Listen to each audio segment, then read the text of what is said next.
नमस्कार दर्शकों, आप देख रहे हैं प्राइम इंडिया न्यूज। मैं हूं आपके साथ कोमल भंडारी। आइए देखते हैं ये बड़ी खबर। एआईसीसी राष्ट्रीय कांग्रेस कार्यालय में प्रेस वार्ता कर मीडिया सेल के अध्यक्ष पवन खेड़ा ने पत्रकारों को संबोधित किया और केंद्र सरकार पर हमला बोलते हुए कहा कि जिस तरह से मोदी सरकार किसानों के ऊपर अत्याचार कर रही है, उनके रास्ते रोक रही है, यह एक निंदनीय है।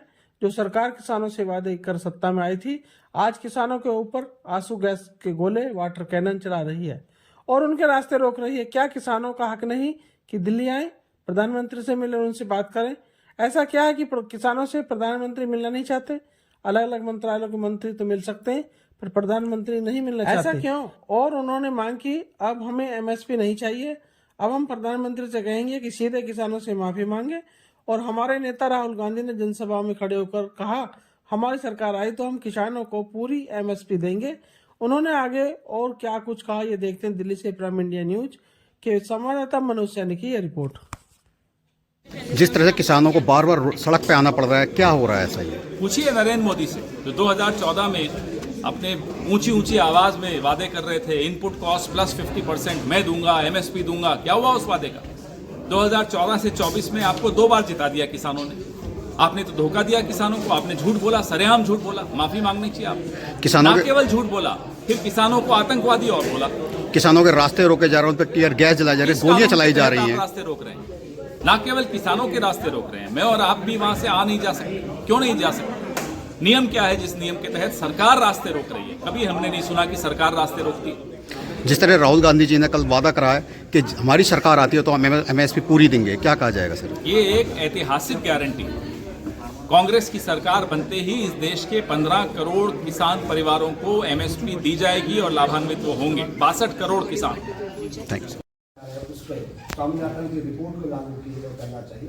कुल मिला के 12 सवाल हैं। क्या लगता है ये जायज है या नहीं? क्या किसानों का ये हक नहीं है कि अपनी रोजमर्रा की जीवन से जुड़े हुए सवालों को उठाएं?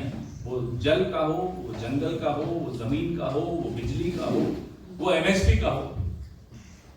आप जब वोट लेने जाते हो इनके साथ तो कितनी ऊंची ऊंची धीन हाँकते हो। आपने देखा अभी, आप कहें तो एक बार और सुना दूं। वैसे तो उनकी आवाज सुनने को पसंद नहीं आती मुझे, लेकिन फिर भी आप कहेंगे तो सुना दूं। तो उस वक्त तो आपको ये सब बड़ी बातें बड़ी अच्छी लगती है।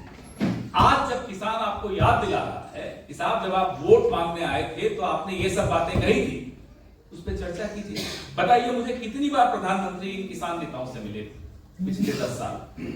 मुझे बताइए आप। कभी अर्जुन मुंडा जी को आगे कर दिया जाता है, कभी पीयूष गोयल जी को आगे कर दिया जाता है, कभी और कौन से तीसरे मंत्री हैं, धर्मेंद्र प्रधान या कोई, उनको आगे कर दिया जाता है। प्रधानमंत्री क्यों नहीं मिलते? क्यों नहीं हिम्मत दिखाते? जब वो पत्थर मारते हैं तो राहुल गांधी उनको उकसा रहे हैं। ये इसमें उकसाने की क्या बात? ये देखिए, यही है। आप देश के किसानों को जब तक वो आपको वोट देते हैं तब तक तो अपना मानते हैं। जब वो आपको पलट के याद दिलाते हैं, साहब आपने ये वादा किया था, पूरा कीजिए, तो वो दुश्मन हो जाते हैं। अरे साहब वो तो आतंकवादी हो गए। भाई नरेंद्र मोदी जी, आपकी आदत नहीं है आंदोलनों को झेलने की। आपकी आदत तो सवाल आहत है, पूरा देश आहत है। ये नजारे जो सुबह से शाम तक रबर बुलेट्स चलाई जा रही हैं, आंसू गैस छोड़े जा रहे हैं, संघर्ष कितना किसानों का जो सामने दिख रहा है, उसको देखकर प्रधानमंत्री तो चलो विदेश चले जाते हैं जब भी आंदोलन होता है, फिर चले गए, लेकिन उनको भी दिख तो रहा होगा। वो जो रोज सुबह उनके दोस्त या साहब जो वहां बैठे हैं, हरीन जोशी, हिरेन जोशी, जो सुबह सुबह आप सबको मैसेज भेजते हैं, उन्हें तो दिख रहा होगा। वो तो बता रहे होंगे प्रधानमंत्री को कि क्या हालत है देश में, देश की राजधानी के बाहर क्या हालत है। हम प्रधानमंत्री से मांग करते हैं कि आप 2014 में जो प्रचार करते हुए भाषण के वक्त आपने झूठ बोला था, उसके लिए माफी मांगे। आप सुप्रीम कोर्ट में सरकार बनने के बाद जो आपने हलफनामा दायर करके पलट गए थे, उसके लिए माफी मांगे। आरटीआई में जब पूछा गया इनसे एमएसपी के विषय में, तब कहा था कि नहीं मार्केट डिस्टर्ब हो जाएगा, दूसरी बात तब पलटे थे, उसके लिए माफी मांगी। किसानों को आतंकवादी बनाना, विदेशी एजेंट बताना, उसके लिए माफी मांगी। और अब हम उनसे एमएसपी की मांग नहीं कर रहे, वो मांग हम पूरी करेंगे। कल उसकी हम घोषणा कर चुके हैं, ये हमारी गारंटी है। सरकार बनते ही इस देश के 15 करोड़ किसान परिवारों को यानी कि 62 करोड़ किसानों को हम एमएसपी दिलवाएंगे और राहत देंगे। और तो दर्शकों, ये थी अब तक की बड़ी खबर। आप देखते रहिए प्राइम इंडिया न्यूज। नमस्कार।